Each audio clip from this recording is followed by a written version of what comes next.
we jump in both feet? Let's do it. All right. Go ahead. Intro. All right, we got Vikings Weekly. We got Johnny Sweets in the house. What is this? Beautiful Week 12? week. Is it week 12? We just played the Patriots. Look at this. We're winning season right here.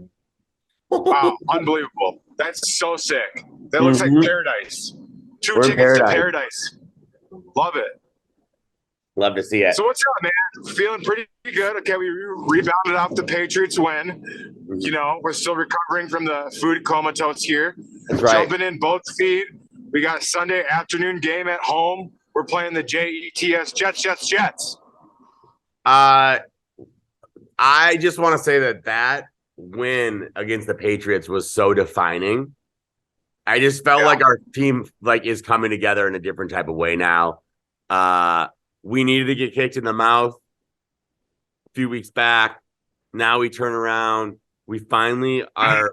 I think we're gonna see our team finally firing on all cylinders of the game. It's a beautiful thing to see. Yeah, no doubt. I was a little bit upset at the pressure that we got up front against the Cowboys. It looked like we could not stymie any type of deal. Like we had a terrible game plan. We had a bunch of these 5-step drops with a bunch of progression for the routes to develop, and it just totally wasn't it. And I think we made the adjustments. Go ahead. Well, no, I think the Cowboys are just able to be that type of team a little bit this year where they can surprise people. I think they've been underperforming in different spots. And so they jump up and kind of it can be a little bit of a trap game. Because I think obviously the Cowboys have proved that they're a real team. And I just don't think people are prepared for them when they're all firing. God, it's manic. Yeah, I'm sorry. I'm talking about traffic over here. Yeah, bro. What is with? All right, we're done. Just focus on the Zoom call, okay? All right. Yeah, man. I mean, I'm just happy how we adjusted and rebounded. A shitty team like that goes into a weird downward spiral, and we lose the next 5 games. You know what I'm saying? Right. And you see us rebound the way that we did. You know, I didn't like the fact that we were in a shootout with the Patriots of all teams, but hey, we played some really tough defenses and we've reacted very strongly. I think the Jets are going to be another test with us. They got some nasty cornerbacks. Sauce Gardner is going to pair up well against Jefferson, so we might have to spread the ball a little bit more this game and look for Hawkinson to get more involved. I like what we did with Thielen in the last game. I thought he got a lot of targets, a lot of receptions, even though they were just for small gains, but it's the fact that Thielen's involved gives us a little bit more of a well-rounded attack. You know, yeah. I don't like when we're too heavy on JJ. I think it leaves a lot to be desired. This team works best when we can run the ball a little bit, throw them off balance, and spread the ball, give it to Osborne and TJ and Jay and you know what I mean? And then have JJ be the guy that's gonna surprise you, or you take little chances with him if he can get open on one-on-one, things like that. Well, I think that's not what we've been doing, right? We're kind of back to the Moss formula with Justin Jefferson, where all roads lead through him. I think as we transition into more of a playoff team coming down the road, and we don't need to do it quite yet, but our team needs to travel through Delvin Cook and then sprinkle out to Jefferson if we're actually going to go really, really deep into the playoffs.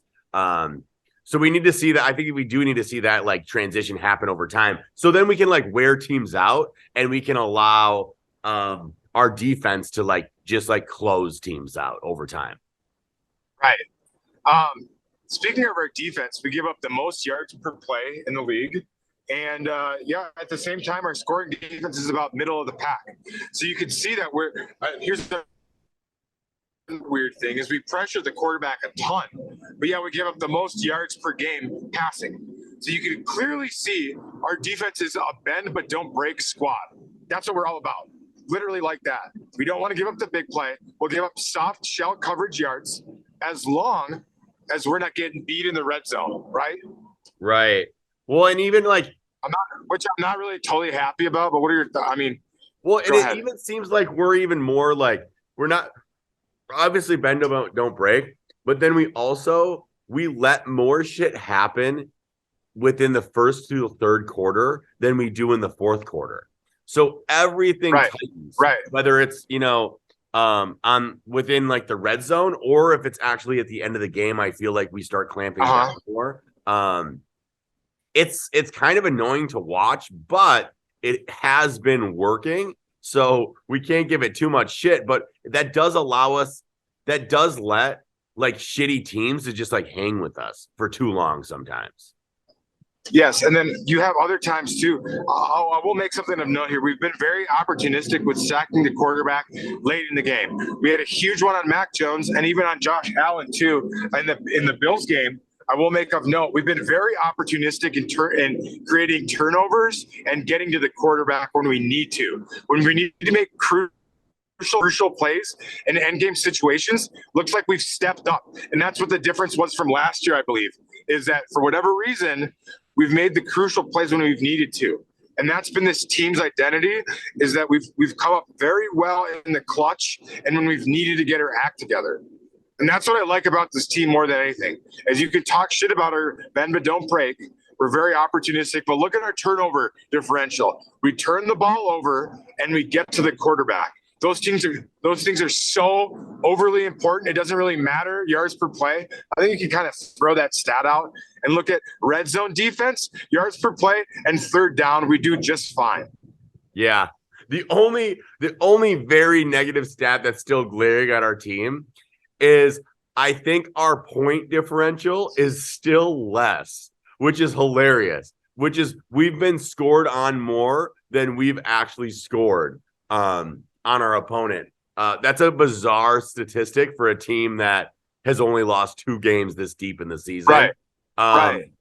there's So we've been something blown there. out. Yeah. That's a glaring error in something that's happening still with our team that we got to be cautious of. So it's You know what? I hilarious. attribute that. I like Kevin O'Connell a lot. I think he has sort of this like Abraham Lincoln type leadership energy. He's this like big hulking guy. He's just overwhelmingly positive, but you can kind of see he's got that relationship with every player when he goes.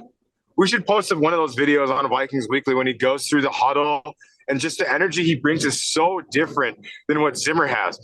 Something to make of note here. JJ had never been to Zimmer's office, LJ. That's crazy. That when you sent me that this week, I was baffled. Right? He didn't even know where the office was. How is that possible? Your best player. And it just kind of shows you the regime, the regime change that we've had. This has literally been the difference. Is the little intangibles that we have at head coach have been the difference. Yes, I understand our point differential is low, but that's literally what's differentiating teams from us. How we're getting W's, I think, is you look at the top down, the way he pushes Kirk Cousins.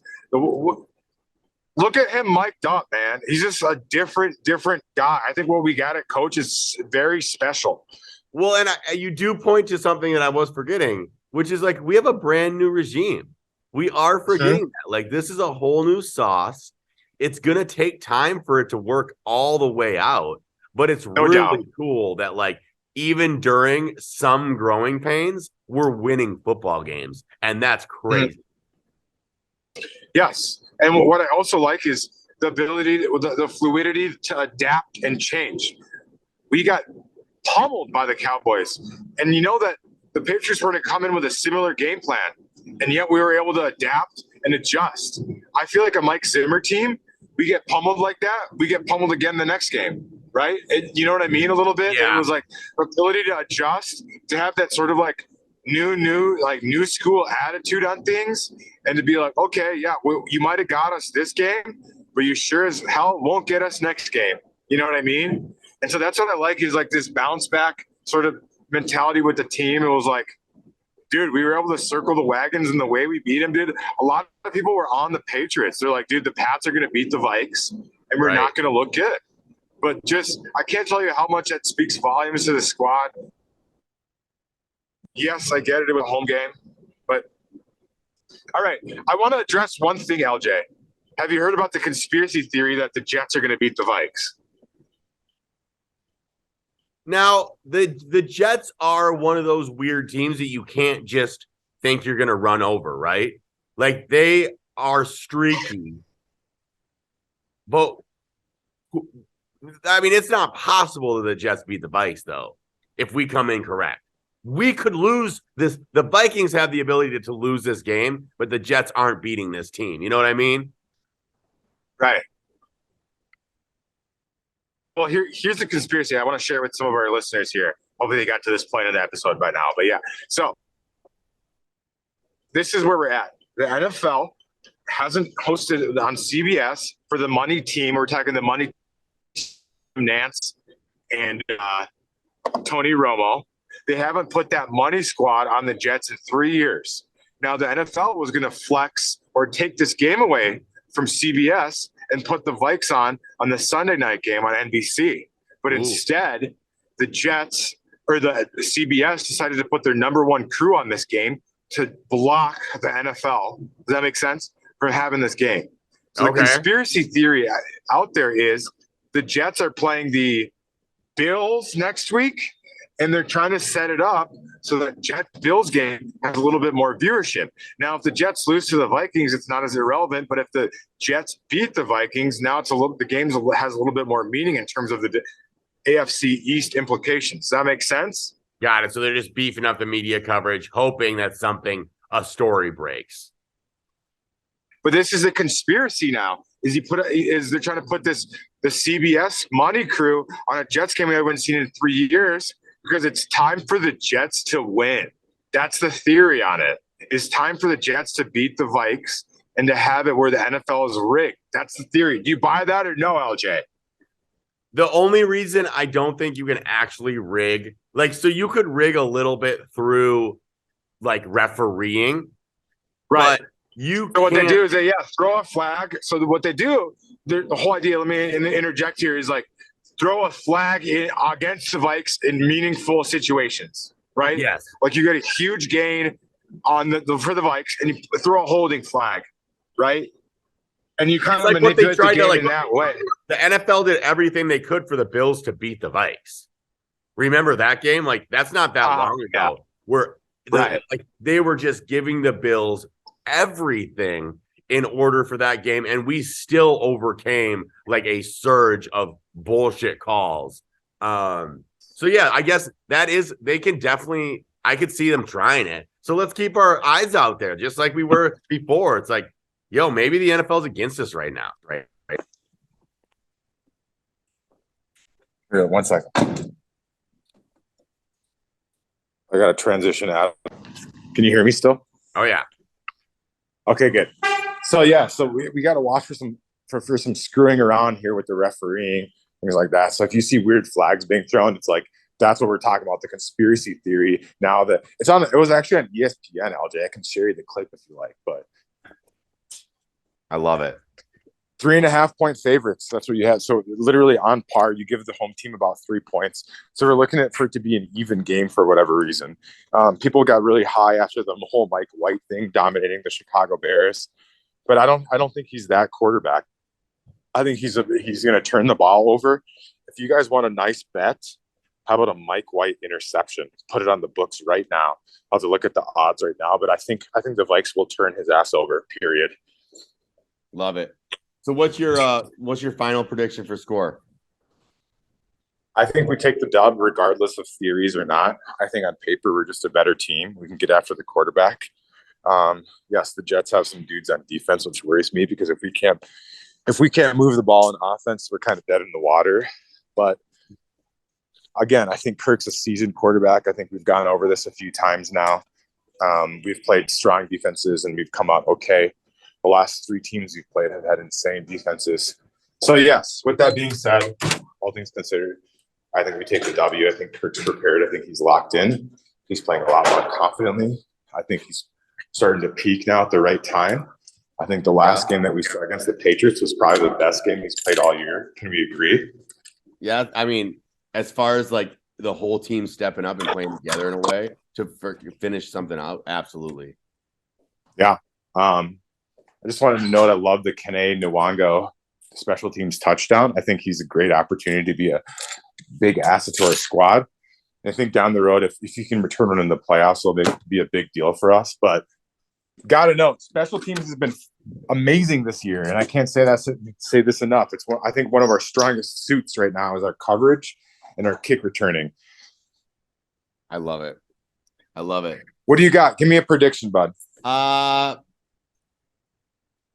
want 35-28 Vikes. 30. Wow. So we give up 4 tutties. Yeah. You know what? I don't think we give up that many touchdowns. I think this squad is more of a have you noticed we hold them to 3 a lot? Like we're such a bend but don't break team that we'll have like the ball. It'll be first and goal from the 9, and we'll hold them to 3. Yeah. I think we give up at least 4. I'm going to say like 3 field goals. So what is that? 9 points, and I'm going to add that to.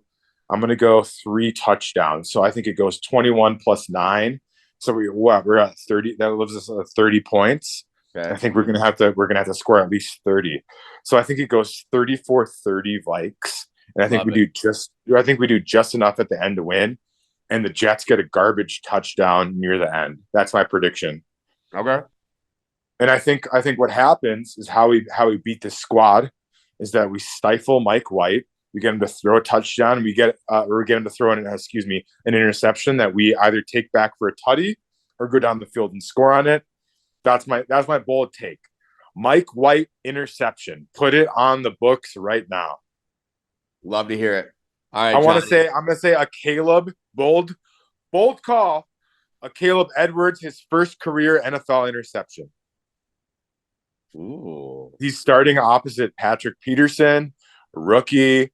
I like his swag. He's coming off of a concussion. Cam Dantzler's been hurt. Wait, so we're that far down the list now? A Caleb Edwards. Andrew Booth out for the year. Dude, we are it's crazy. Like we entered the season with like not that great of depth on cornerback, which I thought, but we had to go way deeper in our pockets than I ever imagined this season. This is crazy. So Caleb Edwards is a 4th or 5th round pick, and we've had to start Duke Shelley as well. Shelley played nice.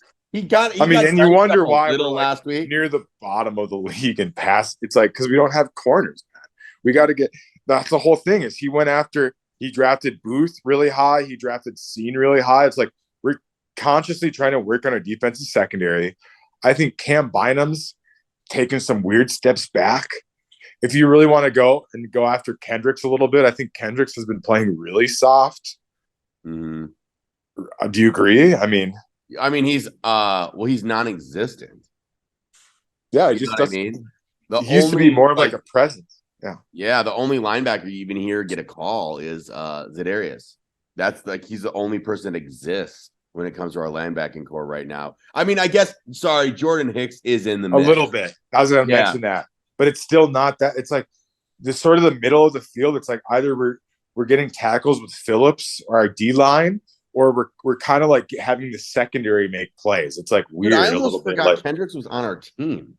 Now that you say it, like is he even? He's looked really bad lately. People are saying that he's taken a step back. He's not hitting as hard. He's more of like a softer guy. And listen, I've loved Eric Kendricks. I don't know if he's getting older or what the deal is with that, but it's like. He used to be like more of the heart and soul of our team, and you can't find him with a searchlight right now. You know what I mean? Well, him and Barr were like the most energetic, most like just head on the ball guys that we've ever experienced in a long time, and it was like a flash in a pan, a year and a half of that shit, and then it was gone. Once they got paid, it was over for both. Yeah, well, it was like more hand in hand with our pass rush too. I think they complemented each other nicely. That was like the whole deal with like the 2-gap pressure, where they would have to run the ball a lot more than they would pass because they would have to stymie our like pass rush. You know what I mean? Mm-hmm. But it's like you can see the scheme is so different now. We don't play press at all. So what we used to do with Zim is just press, and put pressure on the quarterback and give him that like 2-3 second window to where you just have pressure. You know what I mean? where you have like pressure on all sides immediately. But it's like if you can break off the press and elude the pass rush, you're kind of fucked with broken plays. You know what I mean? But this squad, it's a little bit different. You play a little. They try to give up like everything's underneath, and then you know what I mean. It's like more of like a shell. You're more of like a zone coverage. You don't have your corners pressing, which is frustrating because it's like Cam Dancer. That's what he's good at, is like the press, right? So I don't know. It's just weird. I don't know. I don't know enough about the scheme, but this is just going off of what I'm reading, and it's like this is what I'm understanding is like. We have this weird balance of like, yeah, we do pressure the quarterback, like Daniil and Za'Darius are near the top now, but at the same time, it's like no one else is doing anything on the D line for us in terms of like pressures. It's real. I don't know. I think we're going on riffs here. I know I'm a little long-winded. Thanks for bearing with me, you guys. I love it. All right. Got to go ATVing and zip lining today. Are you really? No. Oh, yeah. You know? Or you had the little helmet on and going upside down. Dude, you got to go upside down on the zip line, dude. Lean back.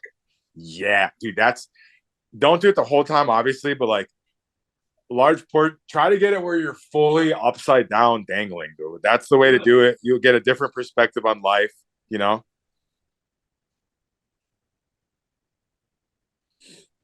Cheers. Yeah. That place looks sweet, man. I can't even. And you watch the USA lose. Unfortunate. Yeah. I mean, we weren't gonna win that game, dude. It's Netherlands. No. I mean, like even in the final, like, dude, they're just a better. Sorry, America's not good at everything, you know. I love it. All right. Over and out. Vikings Weekly, Skull Vikes. Let's get these. Thanks for chatting, you guys. Yep, like you said, 34-31, 35-31. Go JETS, Jets. Let's dog them. Let's go. Skull Vikes. Enjoy Mexico. Good to see you, Lulu and LJ. Bye for now. Over out, Skull.